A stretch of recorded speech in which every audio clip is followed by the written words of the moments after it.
Welcome back to my channel. This is Brownsugar Commentary, and I'm your girl, Kayla. If you are new here, make sure to subscribe for more videos. Okay, let's get right into it. So I got a bone to pick with Pixar slash Disney slash really any animation studio because y'all all got the same problem.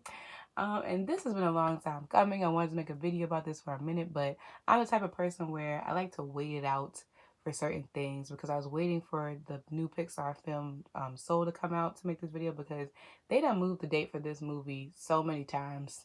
Like it was supposed to come out in June, it was supposed to come out on Thanksgiving, and so it finally came and I watched it and I loved it. I loved it. It was a very heartwarming, beautiful film. It was very timely. I'm glad that they waited till now to put it out. I don't think it would have really made sense if it came out in the summer. It really hit home, whatever. And I'm going to make a separate video about it and talking about what I loved about the film and all that and doing a breakdown and analysis. But that's for another day, okay? Today, all right, we're going to talk about the problem with Soul as well as a lot of other animated films in which the protagonist is a black character and sometimes even just a character of color.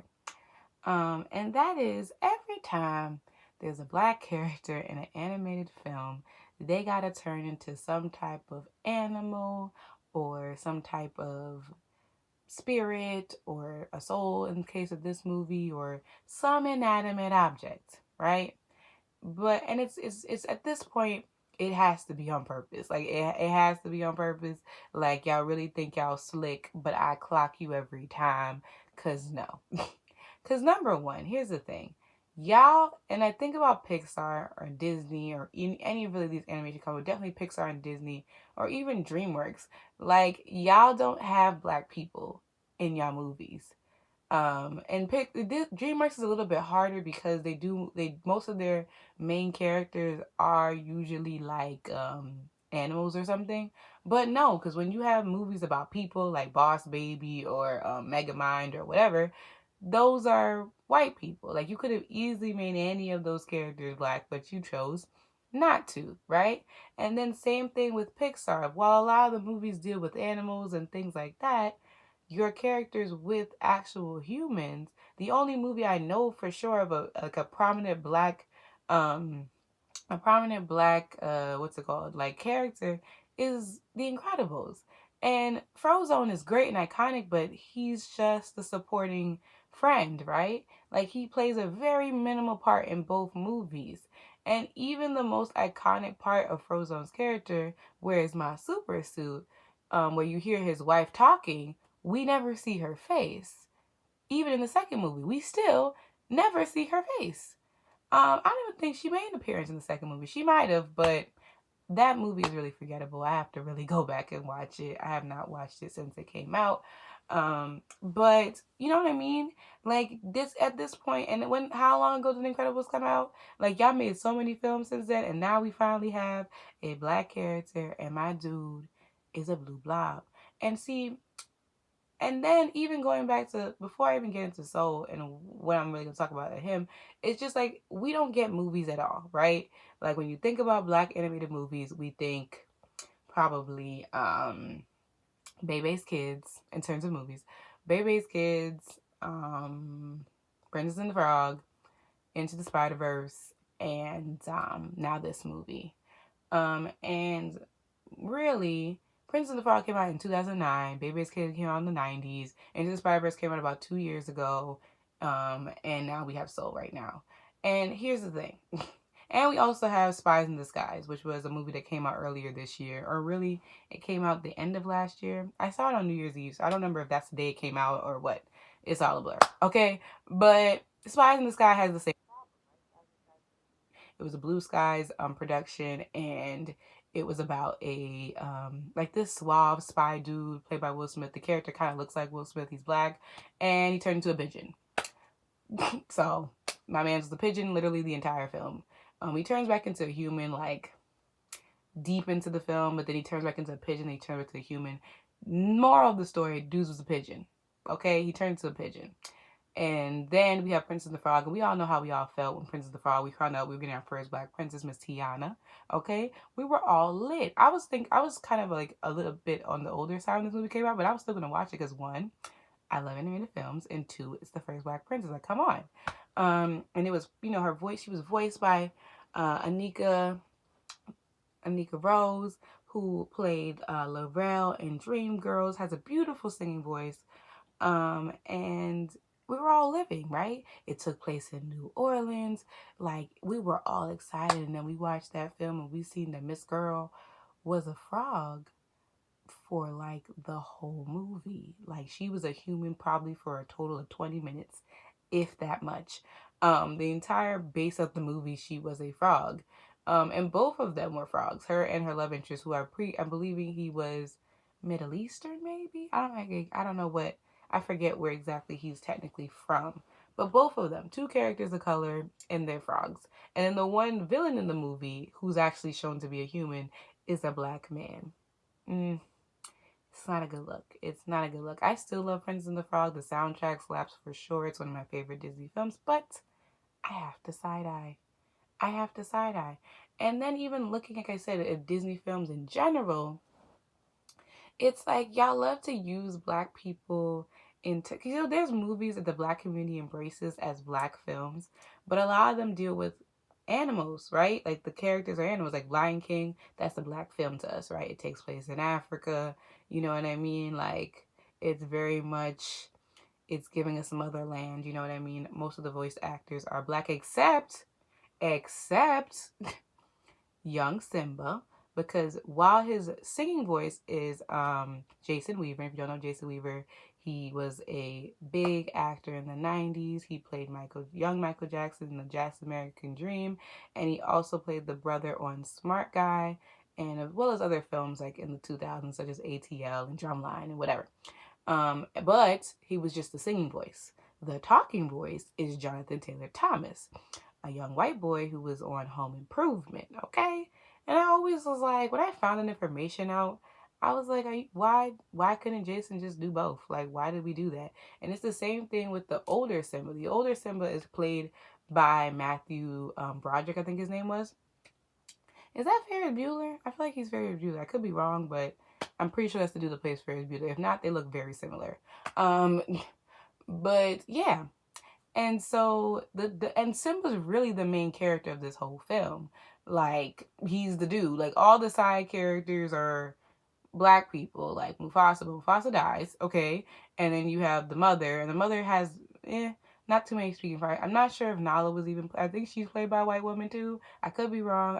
I'll put it if she is or not. But my point is, right? All the side characters could be black, but the one person the movie that is really about is a white person. And like I said, you did the whole switcheroo. Like, okay, you can sing for us because we need a person that can sing down, but no, you don't get to be the main character. And then we have another movie that we all embrace is Hercules, right? Why do we embrace Hercules as a black film? Because the muses, the ones who are kind of narrating the whole thing, are black women, right? Soulful black singers. But they're not really the main event of the movie. Like, yeah, we love them, but I don't think they have names, like, specifically who they are. They're just the muses, right? It's about Hercules. It's not about them. Like, they make the movie, but they're not the main character. They're just side characters. And then another movie that the black community embraces is a Goofy movie, right? Everybody, like, that's like a cult classic. It's a black staple. But once again, they're dogs, right? Goofy and his son, they're dogs. So we don't know what technically they are, but we embrace them in the black community because, I mean, Powerline is played or sung, not really played. His voice actor is Tevin Campbell. Can we talk? Kevin Campbell, yes. Okay. R&B legend. But he doesn't even really have any speaking part. He just sings 2 songs in the film. But once again, we embraced it because of that song. But once again, technically, none of those characters are for what. So we embrace them as black, but technically they're dogs. So we don't know. And so, like I'm saying, like, we don't get a lot. And when I think about other characters of color in movies, it's like, once again, I have to just, because it's like, even when you think about Mulan, like, while Mulan was, she was Asian, right? and she was visibly her, like, she didn't turn into an animal, but she still did a transformation. She was like dressed as a dude the whole movie, right? And it's like, and then if you know the Emperor's New Groove, I believe that they were like Mayan or something of those, one of those type of cultures, but they're people of color, okay? And once again, my dude's a llama the whole movie. Like, that's a little bit better because all the characters around him were all, you know, the same culture, same race as him, but still he goes through a transformation. And it's like and I think about movie, and even Coco, right? Amazing movie. I think that's also a Pixar film, if I'm not mistaken. And my dude is a spirit. And while he looks like a human, like himself, I think about like halfway or like majority of the film, he's painted to look like a skeleton because he had to fit in with the other people, the other skeletons, and everybody around him are skeletons. So once again, I got to side eye. I got a side eye because it's like every time you give I think the only characters, only thing, two Disney and Pixar films where there's a character of color and then the main person and they don't go through any transformation whatsoever, and it's Lilo and Stitch and Moana. Even though Maui shapeshifts, so y'all still couldn't resist, huh? Like, it's like, it's not a coincidence. That is my point. It is not a coincidence that when you guys make these films, it's always strategic. It's like when y'all did Inside Out, for instance, where it's kind of similar as Soa, where the characters go into another world and they're kind of like, you know, go on this journey of self or whatever. You made sure Little Miss was herself. She looked visibly like herself, right? She didn't look like anything. She didn't turn into anything. Like, she was just a miniature version of herself in her own body. Like, she wasn't whatever. But now you have Soul with Mr. Joe over here. And while, like I said, there's some things that this movie gets brilliantly right. The way that the melanin looking on the skin, like, you know, the melanin skin is looking beautiful. The barbershop scene and all the different haircuts and the texture of the hair, it's gorgeous. It's flawless. And that they get so many things right, but that's the one thing they get wrong. Like, so wrong. And it's like, while it is better than, let's say, Princess and the Frog because we see him as a human, it's complicated because, one, he becomes a blue blob about 9 minutes into the film, right? And by this point, hopefully you've seen the movie. If not, I guess it's kind of a spoiler. Not really. You know he turns into a blue blob, so whatever. He turned into a blue blob about 9 minutes in the film. That's where I stopped it at. And then, you know, he goes through the whole living in the soul world, whatever. And then about 30-ish minutes, he goes back into the real world. But the thing is tricky about it is that he's technically not in his own body. He's in a cat's body. And 22, who's the soul, whatever, she's, or they, I don't know what exactly their gender would be because they're not a person, so I'm gonna just say they are in his body. And so, and it's weird because to the outside world, while 22 is in Joe's body, they still have Joe's voice, which is Jamie Foxx's voice. But when you hear the cat speaking, and like 22 in Joe's body, and the cat talks like Jamie Foxx, and the Joe person, 22 in Joe's body, is Tina Fey's voice. So it's kind of really hard to even remember that this is Jamie Foxx's body and this is where he's supposed to be because he is in the cat. And he spends a significant portion of being in this cat's body. And then he ends up becoming a blue blob again and then going back in his body as himself. But that was well over like an hour into the film. And then at about the 1 hour and 30-minute mark, close to the very end of the film, he goes back to being what? A blue blob. So it's a lot of transferring of bodies. It's a lot of doing a lot of things that it just doesn't need to happen. And that's the point I'm trying to make. Y'all don't do this with white characters. And the thing is, black people just don't get, and people of color in general, but definitely black characters, don't be on don't be in animated movies at all. Like I said, not even as a side character. Not even if it's a side character, it's a very insignificant side character that nobody remembers. Kind of like seen Frozen 2, and there was a black guy, and he was played by, like, the voice was by Sterling K. Brown, and he had a very like minimal part. Like he had really nothing to do really. So it's just like y'all are, like I said, y'all don't even make us like little like people on the side. Like y'all don't even give us that. So when y'all finally give us something, it's always kind of like with a grain of salt, because it's just like, no. Like what is this? Even with television shows, like we barely even have animated television shows. I think about animated television shows, I think Static Shock, The Proud Family, The Boondocks, and Craig of the Creek. And Craig of the Creek is the newest one, while the other ones are like 2000s, 90s, whatever. Um, you know what I mean? And even with Craig of the Creek, which is it's a great show though. You should definitely watch it. But even with Craig, while he has a black family, and I think it's great for representation, and they do a lot of things right, even his two best friends, his two closest friends, are white kids. Like, y'all couldn't make one of them friends black or even Asian. Like, nothing. Like, come on. Like, that's the thing. Like, it's so interesting when black kids get something, they always make sure that friend, they always have a white friend, right? Like, they always have a white friend. Like, in the Proud Family, we had Zoe, and I'm pretty sure Static Shock had a white friend. I can't remember it because it's so far back in my memory. They used to bring Static Shock like reruns at least for me to watch on Netflix or something. I don't know who I need to talk to, but yes. Or even the show, I think it was Fillmore, and he had a white best friend. Like, y'all always make sure to do that, and that's fine. But when it's white kids and white animated shows, like, y'all sometimes give us the black best friend, sometimes not. It's very up in the air, and they usually have nothing to do, okay?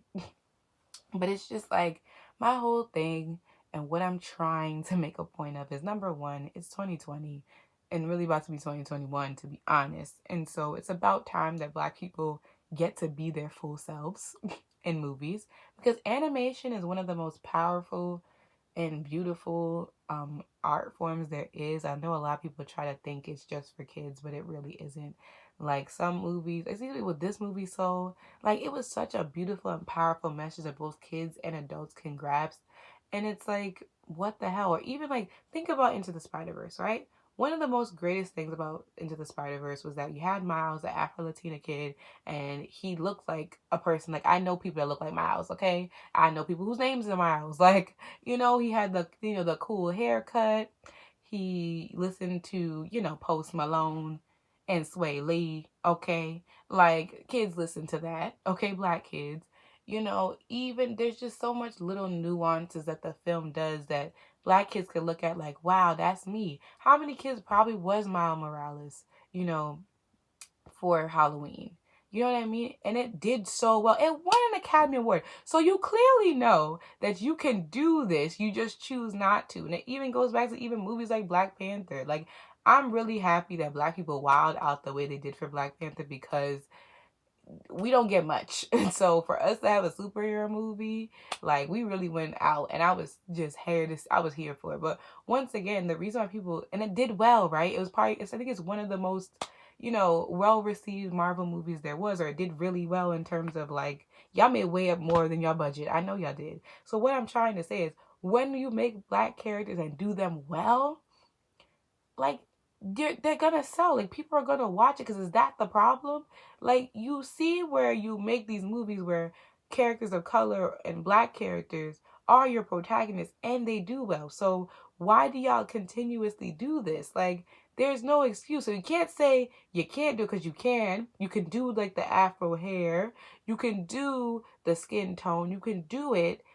And I know there's black animators out there, because I know it's what's his name? I think it was Matthew. I can't think of his last name. But the guy who did the short film Hair Love, beautiful. And also won an Oscar for Best Short Film. So it's like, can you call him up? Like, is he busy? Like, somebody. You got people to do it. You just choose not to. And it's so just discouraging, because I love Pixar. I love Disney. Like I said, I love animation. I just wish that we got more. Like, I hope that, in the future, like, I don't gotta see films like this no more.